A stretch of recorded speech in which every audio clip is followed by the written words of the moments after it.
So he's some kind of girl faggot? Lebanese or some shit? Shit comes from your moms. Your family got all the fuckers and heathens and shit.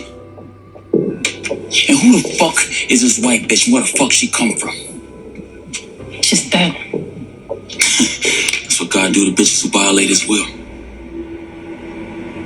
So, what does that mean for you and God then? Because you ain't nothing but a violation, Pop. My girl got what she deserves. World better for her not being in it no more.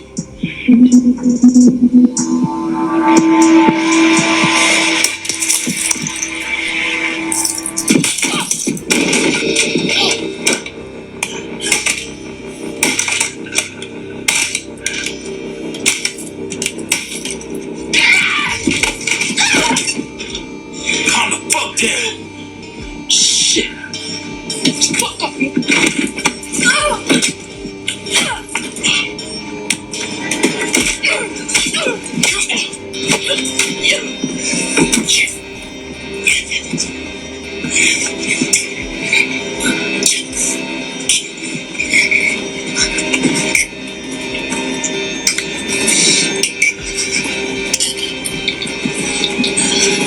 Just cause you think you a nigga, don't mean you can fight like one.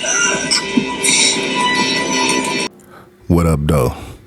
See, everybody want to talk about the power, the money, the guns, the bodies, but ain't too many really trying to understand the pain, the trauma, the reason why some of these characters move the way they move. And if we talking about pain, if we talking about silence and suffering wrapped in strength, we got to talk about Jukebox. Now let's break this down from the root, because before she was Jukebox, the stone cold cop with a clip full of venom, she was just Laverne, a little girl from Southside Jamaica, Queens, a child caught in a house where love was weaponized and discipline came with bruises. Her mom's dipped out early, gone, couldn't deal, and her pops, Marvin, high-headed, old school street dude, beat first, think later type. So imagine being a little girl, smart, sensitive, full of music, trying to find herself in a world that don't even give a damn about little black girls unless they loud or lost. That kind of environment, it don't raise children, it breeds survivalists. Who's got my boy, K? One of the baddest motherfuckers we both know. Tommy. No, not Tommy. She run these streets harder than some of these men. Love pussy, but ain't got no heart. Jukebox. Check this out. Everybody want to talk about being raised in a game, but nobody want to talk about what it do to you mentally. That dysfunction don't stay in the house. It follows you to school, to the streets, to your relationships. You walk around with trauma so loud, you start thinking it's your personality. Jukebox didn't come from a gangster family. She came from a broken blueprint. The same pain her daddy was running from, he passed down.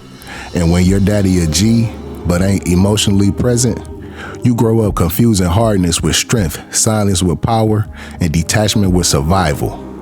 Nicole, Jukebox's first love. That was the first time she saw hope. The first time she let her walls down. And what happened? The world reminded her that black girls from the hood don't get fairy tales.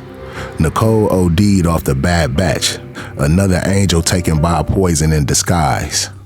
And when Nicole died, Jukebox didn't just lose love, she lost her grip. See, heartbreak can be louder than a bullet sometimes. It echo through your spirit and make you numb to anything good. That was her turning point. After that, she ain't trust nothing but control and coldness. Now, let's not act like being gay in these streets don't come with its own cross to carry, especially when your family think masculinity gotta come in one size, loud, violent, and heterosexual. Juke wasn't just battling the streets. She was at war with herself. She was trying to find peace in a world that kept telling her she didn't belong. But check this out, here goes some game though. You cannot win a war when the battlefield is inside your mind. You can't love nobody until you love you. And Juke, she was still learning to love her reflection. To the young women out there, Your pain don't make you weak. Your trauma don't define you. Jukebox is a reminder that you can be strong, smart, loyal, and still be healing. Don't let this cold world convince you that hard means whole. Vulnerability is power too. And to the young men, stop thinking silence makes you a man. Juke's father, he thought anger made him a protector, but all it did was push his daughter away. Learn to communicate. Learn to feel, because strength without understanding is just misplaced violence, homie. Don't be Marvin, don't be Kanan, be better than these guys. You just ain't gonna do shit with it. I was gonna use him to fuck the parents of his rich-ass friends. Break into their apartments and shit. I already turned him out. He don't be down with the hustle.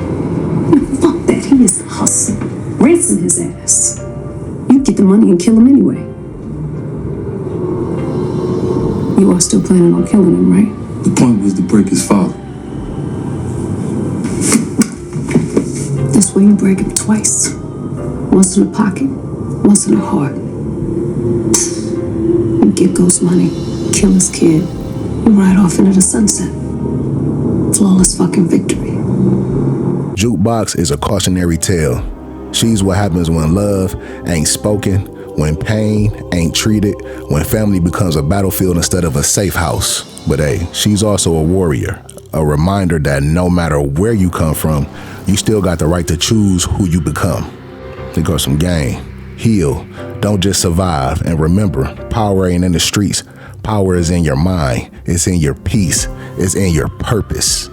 Now let's really dig into the mind of Jukebox, because a lot of folks see her as a ruthless, a savage, a killer, but nobody just wakes up cold. That type of darkness is earned, is layered, and is built. Jukebox was the type of woman who gave her loyalty before she gave her heart. Why? Because love let her down. Her mama dipped. Her daddy beat her. Her first love overdosed. And in the hood, when you experience that much loss, you start thinking love is your enemy. So what do you do when love hurts more than bullets? You stop feeling, you start controlling, you start calculating. Jukebox became surgical with her emotions. Only showed them when they gave her leverage. That's how killers think. That's how trauma teaches you to survive. Juke lost herself when the pain became more familiar than peace. She wore her trauma like armor. But here's the thing about armor. It protects you, but it also isolates you. You can't feel love. You can't feel warmth. Just survival mode every damn day. Jukebox didn't go crazy. She went numb. And that's even scarier. A numb woman is dangerous. She'll kill you, not out of hate, but out of principle. She don't need to feel good or bad. She just needs to win. By the time we see her in power, Jukebox is so far gone, even her cousin Kanan, a monster in his own right, couldn't recognize her spirit no more. She wasn't family no more. She was a liability. Now this is where the psychology really gets grimy. Kanan didn't want to kill Jukebox. That was his blood, his day one. But she was testing him. She crossed the line. Check this out, homie, I'm out this bitch. But hey, lace your boots up, sharpen your mind, and don't ever let pain define your path. If you lying, we coming for your peoples. We coming.